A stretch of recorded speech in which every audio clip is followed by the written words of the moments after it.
ఆంధ్రప్రదేశ్ ముఖ్యమంత్రి వర్యులు శ్రీ నారా చంద్రబాబు నాయుడు గారు,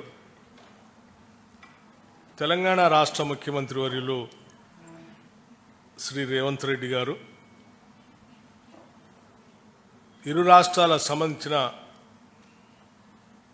కొద్దిమంది మంత్రులు, అంటే తెలంగాణ నుంచి శ్రీధర్ బాబు గారు, పొన్నం ప్రభాకర్ గారు, ఆంధ్రప్రదేశ్ నుంచి సత్యప్రసాద్ గారు, జనార్దన్ రెడ్డి గారు, కందుల దుర్గేష్ గారు ముఖ్యమంత్రులతో సహా మేమందరం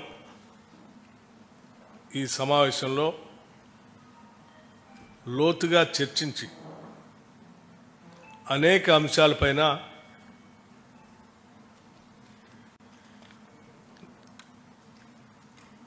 చర్చలు జరిగాయని చెప్పడానికి సంతోషిస్తూ ఉన్నాం. ఆంధ్రప్రదేశ్ రాష్ట్ర విభజన సంబంధించి విభజన ద్వారా తెలంగాణ రాష్ట్ర ప్రయోజనాలు లేకపోతే ఇరు రాష్ట్రాలకు సంబంధించిన అంశాలు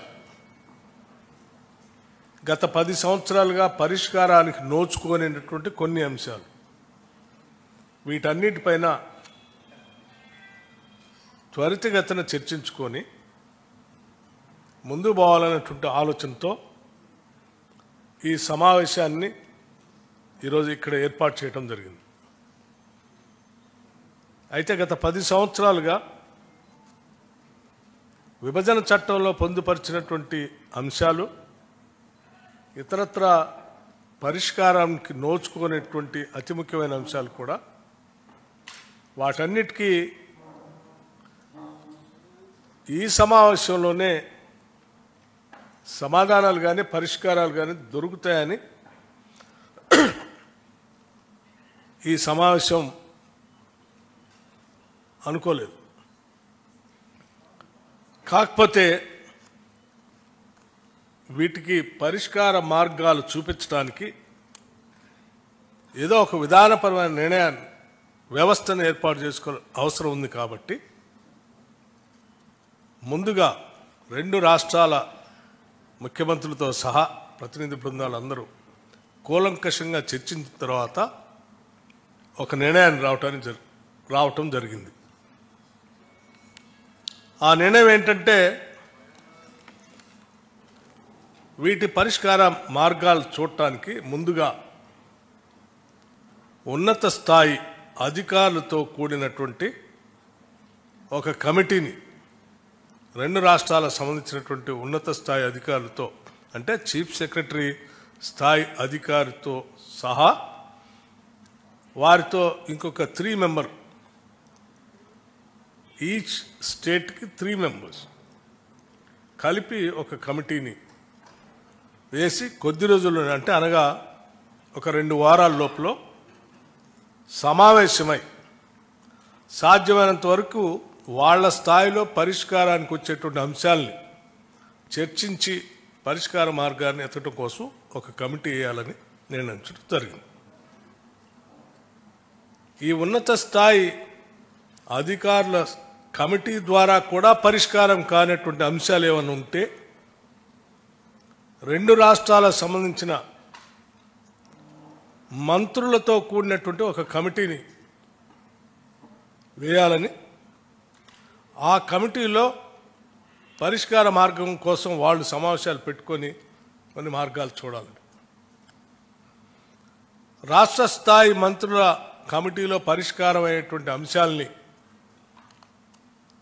ఇరు రాష్ట్రాలకు సంబంధించినటువంటి ముఖ్యమంత్రి స్థాయిలో అంగీకరించడం, ఒకవేళ అక్కడ కూడా పరిష్కారం కానటువంటి మార్గాలు ఏమైనా ఉంటే, ఆ అంశాలు ఉంటే మళ్ళీ రాష్ట్ర స్థాయిలో ముఖ్యమంత్రుల స్థాయిలో సమావేశాన్ని ఏర్పాటు చేసుకొని పరిష్కార మార్గం కనుగొనడం కోసం ప్రయత్నం చేయాలని.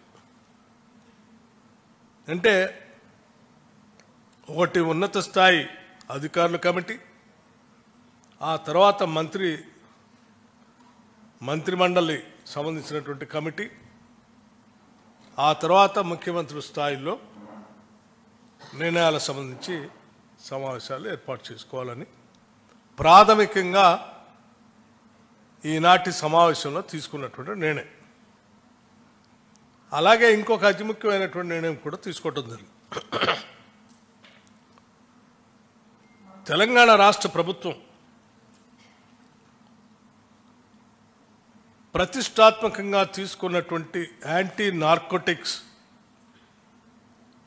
అంటే డ్రగ్ ఫ్రీ రాష్ట్రంగా ఈ రాష్ట్రాన్ని తీర్చిదిద్దటం కోసం ఒక ప్రత్యేకమైనటువంటి డ్రైవ్ని తీసుకుంది. అడిషనల్ డీజీ స్థాయి అధికారిని నియమించి ఒక పెద్ద వ్యవస్థను ఏర్పాటు చేసి డ్రగ్స్ వ్యతిరేకంగా కఠినమైన నిర్ణయాలు తీసుకునేటట్టుగా ఒక కార్యాచరణ ప్రణాళిక తీసుకొని ముందుకు పోతా ఉన్నాం. దాంతోపాటు సైబర్ క్రైమ్స్ సంబంధించి కూడా సామాన్య ప్రజలు చాలా ఇబ్బంది పడుతూ ఉన్నారు. ఈ సైబర్ క్రైమ్స్ నుంచి కూడా ఈ డ్రగ్స్ నుంచి కూడా రాష్ట్రాన్ని కాపాడాలనే ఉద్దేశంతో ముందుకు తీసుకొని పోతున్నటువంటి ఈ ప్రక్రియలో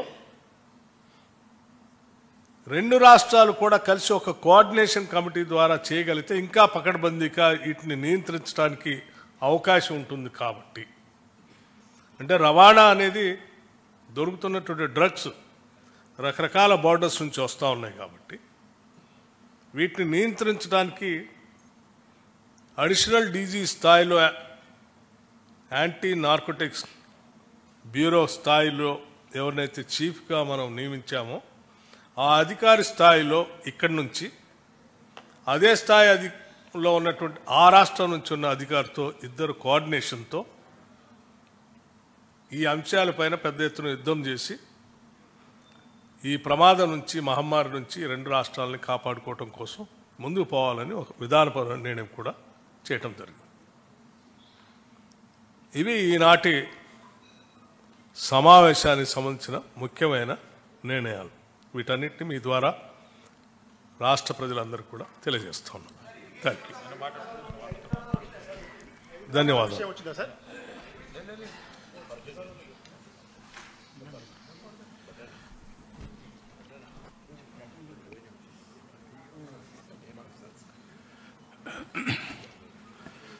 అందరికీ నమస్కారం. పెద్దలు పట్టి విక్రమార్క గారికి, పెద్దలు శ్రీధర్ బాబు గారికి, పెద్దలు పొన్నం ప్రభాకర్ గారికి, సహచార మంత్రివర్యులు పెద్దలు జనార్దన్ రెడ్డి గారికి, పెద్దలు దుర్గేష్ గారికి, అలాగే వేణుగోపాల్ గారికి అందరికి కూడా నమస్కారాలు. వచ్చేసినటువంటి పత్రికా సోదరులు కూడా. ఈరోజు తెలుగు జాతి అంతా కూడా హర్షించే ఒక మంచి రోజు.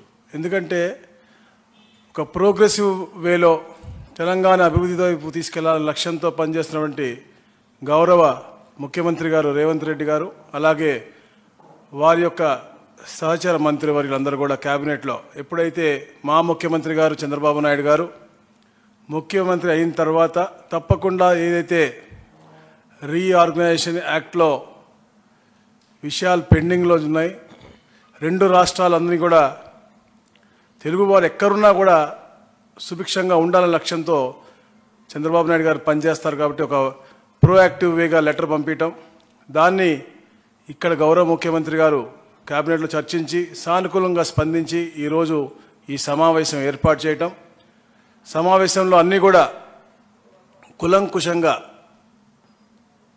చర్చించి అందరు అడ్వైజులు తీసుకుని ఎవరైతే మంత్రివర్యులు ఉన్నారో అలాగే అధికారులు ఎవరైతే ఉన్నారో అందరి కూడా సలహాలు సూచనలు తీసుకుని డిస్కస్ చేసి ఇవన్నీ కూడా, ఎందుకంటే మీ అందరికీ తెలుసు తెలంగాణ ఒక ఉద్యమంతో ఒక నిధులు విధులు కేటాయింపులతో ఏర్పాటైంది, అంటే దాని మీద ఉద్యమం చేసి ఏర్పాటైంది. అలాగే ఆంధ్రప్రదేశ్ అభివృద్ధి వారి యొక్క సెంటిమెంట్లు కూడా చాలా పరిణామం తీసుకుని ఎవరు యొక్క మనోభావాలు దెబ్బతినకూడదు,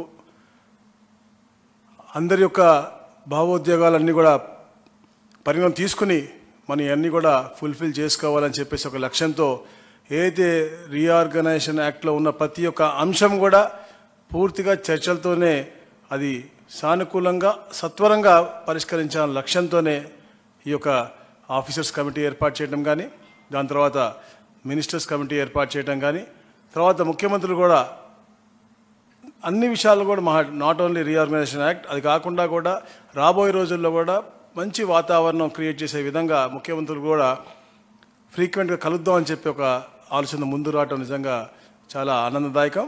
అలాగే మరి ముఖ్యంగా ఎలా అయితే గౌరవనీయులు బట్టి విక్రమార్క చెప్పారో, తెలంగాణ రాష్ట్రం ఏర్పడిన తర్వాత డ్రగ్స్ ఫ్రీ స్టేట్గా చేయాలని చెప్పేసి తపనతో పనిచేస్తూ ఉన్నారు. దాని మీద కూడా సుదీర్ఘంగా చర్చించి, ఏదైతే అక్కడ ప్రభుత్వం ఏర్పడిన తర్వాత ఒక సబ్ కమిటీ మేము వేసుకోవడం జరిగింది 6 మంత్రులతో. ఎందుకంటే అక్కడ మా దగ్గర కూడా స్కూల్ బ్యాగుల్లో, అంటే 8th క్లాస్ చదువుకునే స్కూల్ బ్యాగుల్లో కూడా మనకి గంజాయి దొరికే పరిస్థితి మాకు అక్కడ రాష్ట్రంలో ఉంది. కాబట్టి ఎడ్యుకేషన్ మినిస్టర్ కానీ, గౌరవ హోమ్ మినిస్టర్ కానీ, అలాగే ట్రైబల్ వెల్ఫేర్ మినిస్టర్ కానీ, ట్రాన్స్పోర్ట్ మినిస్టర్ అందరూ కూడా వేసుకుని మేము సబ్ కమిటీ ఏర్పాటు చేయడం, వారి మీటింగ్ కూడా జరగడం జరిగింది. సో అక్కడ ఉన్నటువంటి ఈ యొక్క డ్రగ్ కల్చర్ని ఇక్కడ ఉన్నటువంటి డ్రగ్ కల్చర్కి లింక్ ఉంది. ఎందుకంటే అక్కడ ఉత్పత్తి అయ్యి ఇక్కడికి ఎక్కువగా వస్తుందని చెప్పేసి ఇక్కడ ముఖ్యమంత్రి గారు చాలా కన్సర్న్గా ఉన్నారు. కాబట్టి ఒక జాయింట్గా ఒక 2 అధికారులను అడిషనల్ డీజీపీ స్థాయి అధికారులను వేయటం, డ్రగ్స్ని పూర్తిగా అరికట్టి తెలుగు జాతిని కాపాడని లక్ష్యంతో అది కూడా చేయటం జరిగింది. ఇవన్నీ కూడా రాబోయే రోజులు, అంటే ఒక టైం లైన్ పెట్టుకున్నాం. 2 వారాల్లో తప్పకుండా ఇరు ముఖ్యమంత్రులు కూడా హర్షించే విధంగా ఏదైతే ఈరోజు సూచనలు ఇచ్చారో మంత్రివర్యులందరూ కూడా అవన్నీ కూడా తీసుకుని వెళ్ళి ఆఫీసర్స్ అందరూ కూడా కూర్చుని, సిఎస్ గారు కాకుండా ముగ్గురు అధికారులు ఉండి ఒక మంచి స్టెప్, అంటే వే ఫార్వర్డ్ వెళ్ళే విధి విధానాలతో పాటు ఒక మంచి ఇది కూడా తీసుకొస్తారు. తప్పకుండా తెలుగు రాష్ట్రంలో ఉన్న ప్రతి ఒక్కరు కూడా